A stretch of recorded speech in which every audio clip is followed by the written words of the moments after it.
Well, hello, good morning. Today, of course, we're at Martinson's Garden Works, and I'm going to get Mimi, who's one of the owners of Martinson's and also affectionately known as Boss Lady. I'm going to get Boss Lady to put together one of these mini ponds. And so you guys get to see her in action, and she's going to do a great job. So she's selected the plants that we're going to use, and we've got everything in place, so will be a pretty smooth process here. So anyway, First one ever. First one ever, yeah. Yep, I'm ready. You ready? All Yep. right. Well, let's start by putting in the substrate. So we're going to do a pea gravel and calcine clay mixture. So this is kind of a pre-measured amount. It doesn't have to be an exact amount, but I found that about that much pea gravel in a basket works for a good layer of pea gravel. And then we've got some calcine clay. It's just a couple pounds, probably 3, maybe 4 pounds. And if you want to get a closer shot, you can. Just so that people can see what's going on. But now you can just mix it up.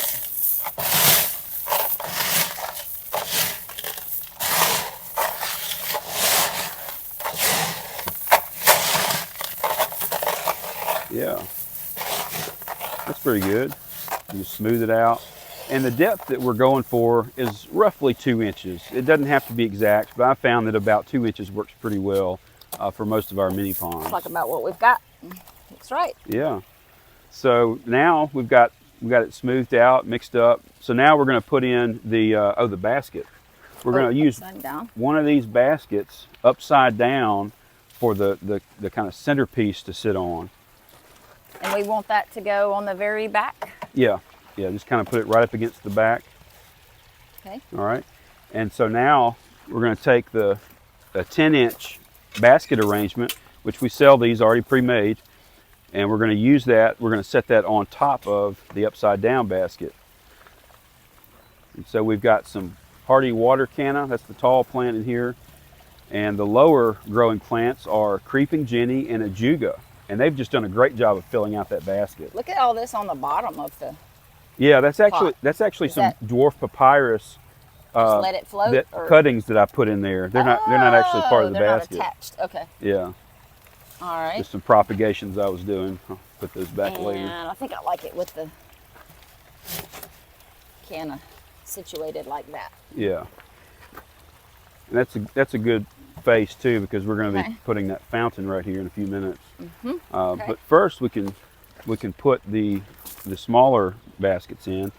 Now this one is called Cleopatra canna. It's a canna lily. It is beautiful, isn't it? And great it has markings. Yeah, great. Has flowers that are yellow and red, kind of a bicolor flower. So yellow and red on one bloom? Yeah, on one bloom. Nice. Pretty cool, isn't it? Yeah. So we're going to use these hooks to suspend or to hang these little 6-inch planters onto the side.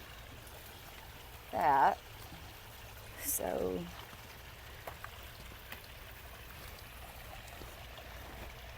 I'm going to go through the hole right on the top. And when the roots are thick like this, it takes a little bit of effort to push through, but not too bad. So these hooks just slip right through the side of these net pots.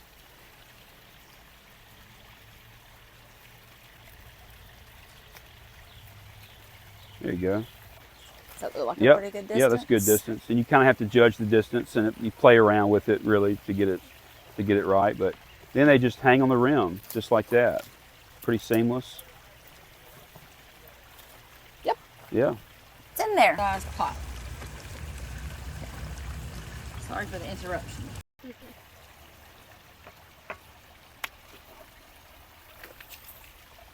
All right.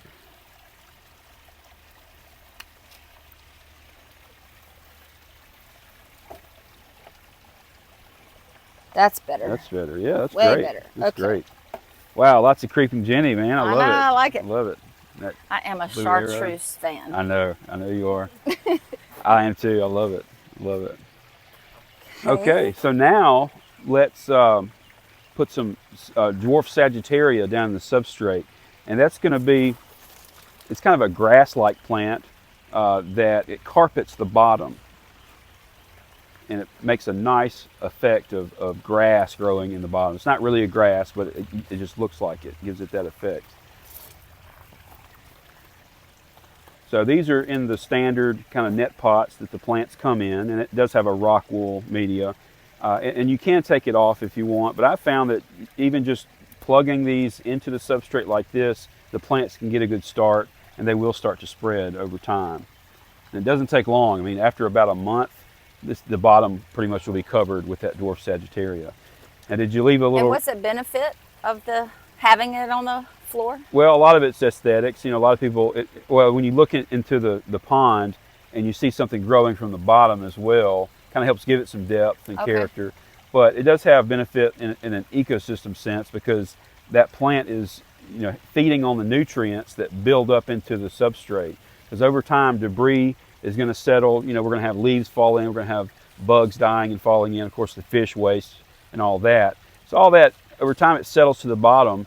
And if there's not something to use up those nutrients, then it can build up the nutrients, and then you have kind of ammonia problems, algae problems. So having plants growing on the bottom can help with that. It kind of is just part of that ecosystem process. Okay. Does that make sense? Yeah. Okay. Like it is in nature. Did you leave some space for the water lily when we put it in later? Yes.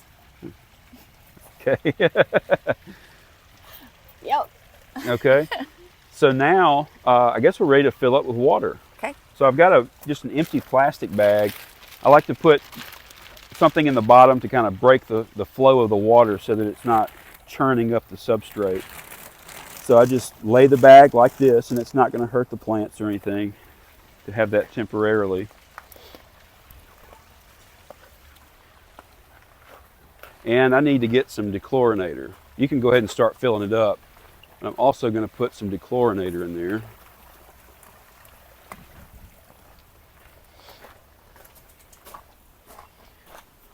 Okay, this is embarrassing.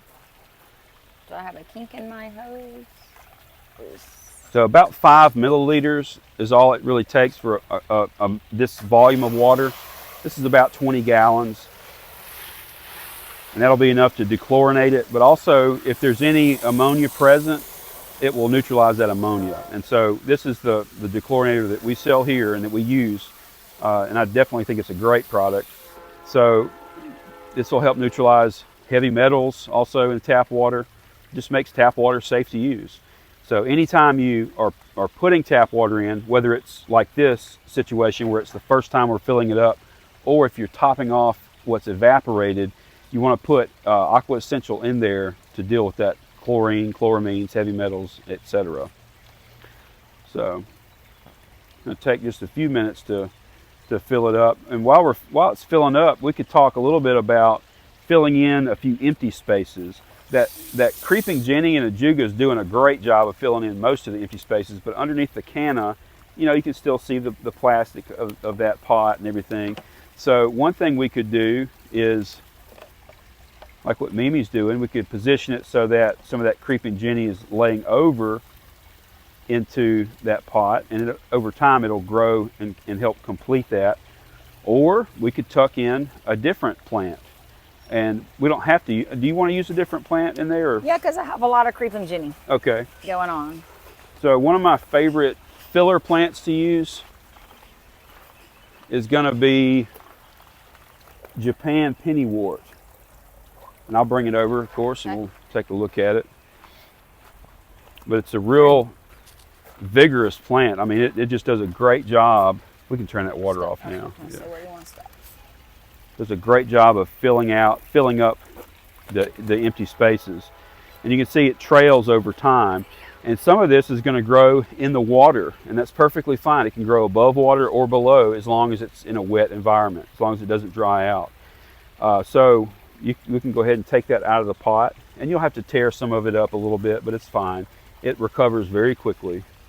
And you can see it develops roots all along the stems, all along the runners.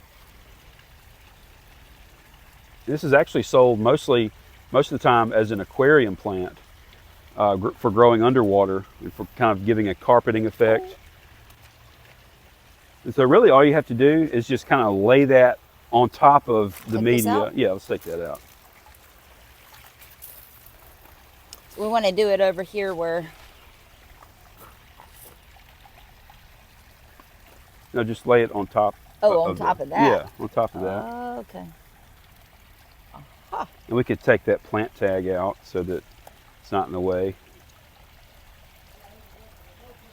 Sometimes, if it's just one solid clump, I like to tear it into two pieces and put one kind of in the front, one in the back, and that way you can manipulate it so that it fills in all the empty spaces there.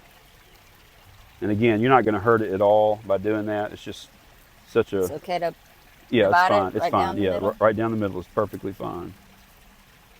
And then get that root. Yeah, just make sure the roots are pressed Do I down. dig it into the top of this substrate Just a little bit. It really, as long, because that's going to stay wet because it's in contact with the water, so it's not going to dry out. And over time, those roots will grow straight down into that media. But yeah, Okay. it doesn't hurt a thing at all to kind of Cover it up a little make bit. a little divot there.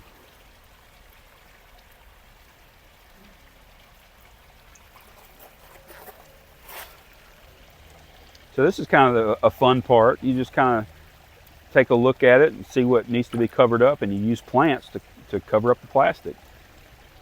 And over time, it's all going to grow together anyway.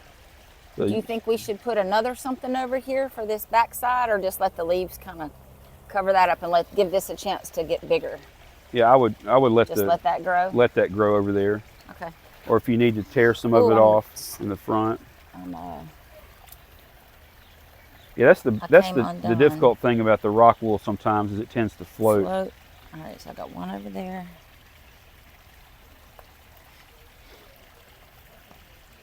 So sometimes if that's a persistent problem, we may have to take it out of the pot. But for now, Okay. we'll just work with what we got. And then I left a spot for the... Let the spot for the water lily. All right. So now let's put in that water lily. Okay. You remember what color you selected? This is pink. Pink. All right. Patio Joe. Patio Joe. It's going to look real nice when it blooms. But the thing I love about water lilies, they don't have to bloom to be beautiful. Just having that pad floating on the top of the water just adds so much character. It kind of gives it a classic pond look, you know? Mm-hmm. And with a water lily this size, if you have, it's a preference really. If you want to remove some of the leaves so that they're not completely covering the water, you can, but you don't have to. And over time, these leaves are going to right themselves. They'll do it on their own. They will do it on their own. They They'll certainly find the will. sun. Is that what they're doing? They do. Yep, Looking find up the to sun. They're pretty on the underside, though.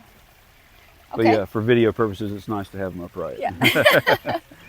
Oh gosh, Very nice. we forgot the fountain. We got to put the fountain in. Let's put that fountain in. Normally we put the fountain in before we do the filler plants and the water lily, but I think it'll be okay. Somewhere I've got a pair of pruners. What I like to do, with this type of pond basket, it has a rim or a lip that's a bit wide, and so it can be a little awkward when mounting the fountain. So I like to cut out a notch so that fountain, that main vertical stem of the fountain fits kind of snugly into that notch. And this is a bigger one than you've done. Yeah, I think so. We could actually, would it be better to run the hose in the pot? Well, Or is it going to be okay to... you could do that. The problem is if it runs behind the lip and sticks out, it doesn't make a right angle, and so you end up with okay. hose sticking out. So it's going to work pretty well, just like we're about to do it. So first we got to we judge kind of where that notch is going to go, which usually right in the center of that rim is pretty sufficient. Well, So I still need to cut that notch out. oh, Yeah, that's why it's not fitting as well. got it. So not the exact tool you're supposed to use to cut plastic, but pruners just work too well not to use them. And I've tried doing it with a pocket knife. That's very awkward. So I just bend the piece over that I've cut and finish cutting it off of the basket. So now you can see there's that little recess right there, that notch.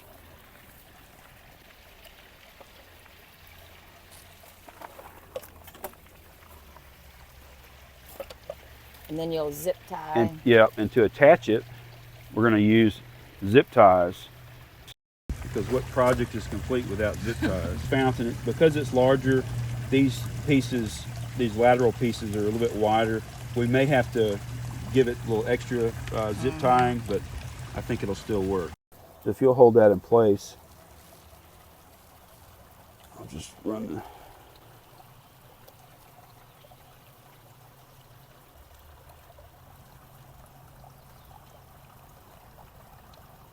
Takes a minute of just kind of fumbling around, but you eventually get it figured out. And we'll go through afterward and we'll clip off the excess, Okay. so that it's not just sticking out.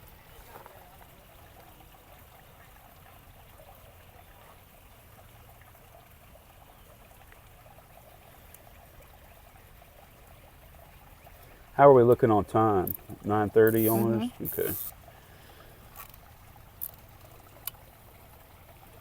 Okay. So how does that work? One thing you can do, if there's more of a gap than you really planned for, you can put something right behind the stem to stabilize a little bit, or we could put a zip tie around it down at the bottom. Yeah, around that way. Yeah, the thing you have to watch out for, if you tilt it back too much, then when the water comes out, it tends to run back underneath, and So you kind of want it at a little bit of a slant. little bit of a slant. Yeah, so that's actually there. pretty Maybe good. you gotta Yeah. just let it run. So later we'll go back and secure that bottom, but I think Okay. for our purposes of video, I think we got a pretty good setup going. So now let's attach the pump. What did you do with the pump? It's down. It's attached. Oh, it is? Yeah. You left it attached? Mm-hmm. So one thing we can do is position the pump. You could leave it like this if you wanted. I like to kind of have it going in the back, because the cord needs to go in the back anyway. And so usually this works better if you do it, if you position the pump before securing everything with zip ties, but this can still work.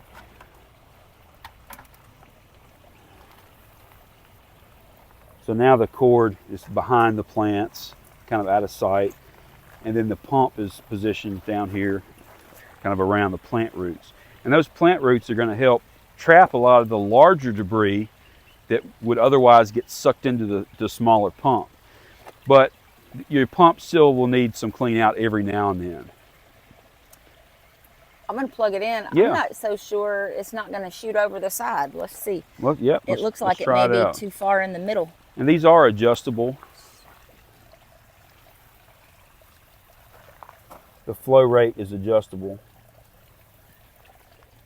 Just leave it plugged in, it's okay. Okay. Sometimes it takes a minute if there's air trapped. Can you feel the pump? I can feel it running, Okay. yeah.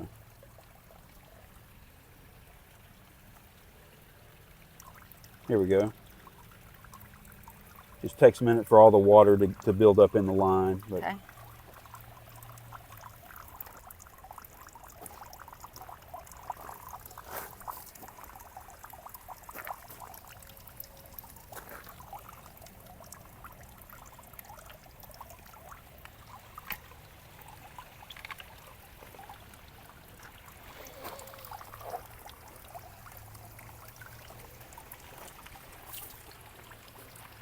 all right, so there we go.